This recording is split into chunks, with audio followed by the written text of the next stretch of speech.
Hey everyone, what's up? It's Babylonius from PeakofSerenity.com here with another 5-minute Windwalker guide for you. This time we're going to be talking about artifacts and the artifact traits.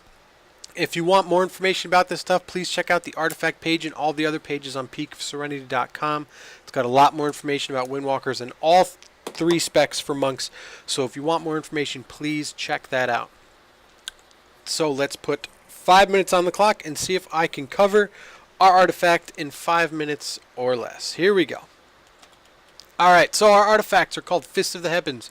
They are dual-wielded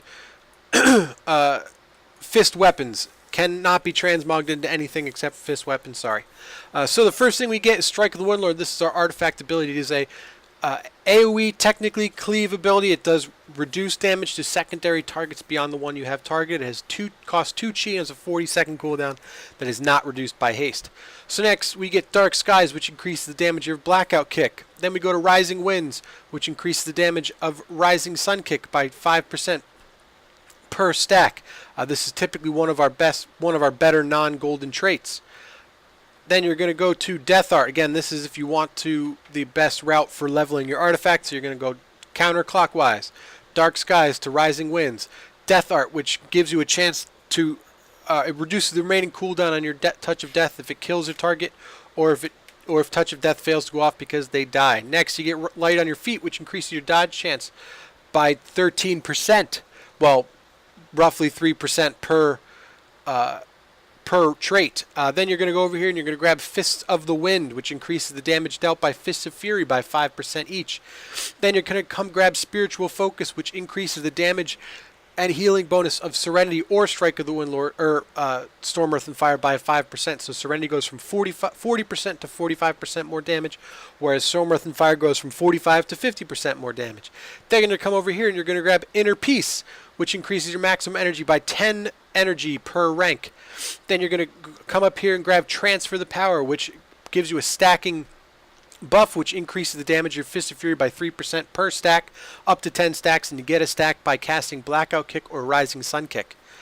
Then you typically going to want to circle back and grab Tornado Kicks, which gives your Rising Sun Kick a second hit for 25% of its maximum damage that can crit as well, independent of the other Rising Sun Kick's crit. Then you're going to come back here and grab Tiger Claws, which increases your damage dealt by Tiger Palm by 10% per stack. Then you're going to grab Crosswinds, which gives you little wind spirits, which go and attack your your target. They are single target, and they do 800% of your attack power. It hits 8 times. After Crosswinds, you're going to come back and pick up Gale Burst, although you can certainly pick up Gale Burst earlier if you want. And what that does is it increases the damage of your Touch of Death by 10% of all the damage you deal to the target during the 8-second duration. So during that 8 seconds, any damage you do, 10% of it gets added onto Touch of Death, in addition to the damage that Touch of Death would do and the other damage you would do during that time anyway.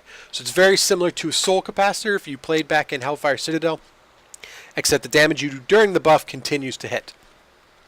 After grabbing Gale Burst, you're going to want to come up here to Power of 1,000 Cranes, which increases the damage by your Spinning Crane Kick by 3% per stack. After that, grab Strength of Zuin, which increases your chance for your Blackout Kick proc, where Blackout Kick costs no chi following a Tiger Palm. And then you're going to want to grab Healing Winds, which when you use Transcendence Transfer to port back to your Transcendence Spirit, it heals you for 25% of your maximum health over 6 seconds. That is a lot of healing. So make sure that you understand what you are doing and when you can use that to help keep yourself alive. Last one, at least on this main section, is called Good Karma, and what that does is any damage you redirect from Touch of Karma also heals you. So if you redirect 50% of your health, you will heal for 50% of your health over that time. So again, a very good defensive heal. Touch of Karma you grab kind of whenever you feel like you're going to need the healing. It doesn't provide a damage increase, so grab it when you want. After you've filled up this, then you come back to Windborne Blows, which increases all of your damage by 5%, which then opens up over here which is Ferocity of the Broken Temple, which increases your damage by 10%, as well as your stamina by 10%.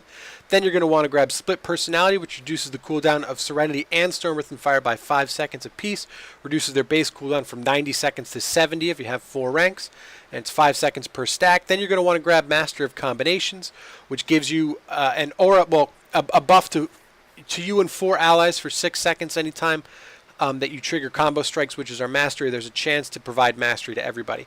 Then you get Thunder Fist. Thunder Fist is a passive which does damage based on the number of targets you hit by Strike of the Windlord. So if you hit 4 targets, you get 4 stacks of Thunder Fist, and each auto attack you do after that will discharge one of those stacks.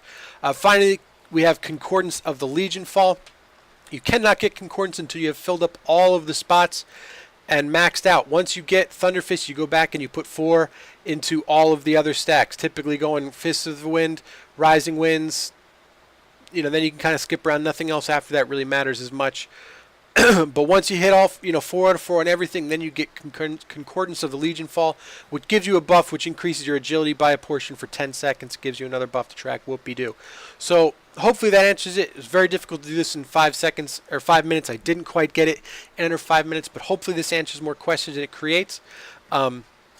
To cover Relics real quick, definitely check out more information on PeakofSerenity.com.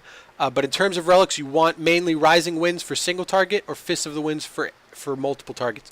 Those are the 2 most important you want to fill your Relics with. You can also, some people like to get Split Personality to get another second, help Serenity line up better with some things, but that's kind of a personal preference and really depends on the fight length and stuff like that. So that is a very quick overview of a relatively complex topic. So definitely check out, I believe there's another video on PeakofSerenity.com and check out the more in-depth information there.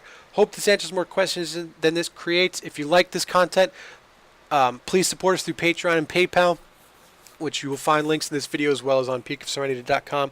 So I hope you like this kind of content. It's much easier for me to do in little 5-minute, 6-minute bursts.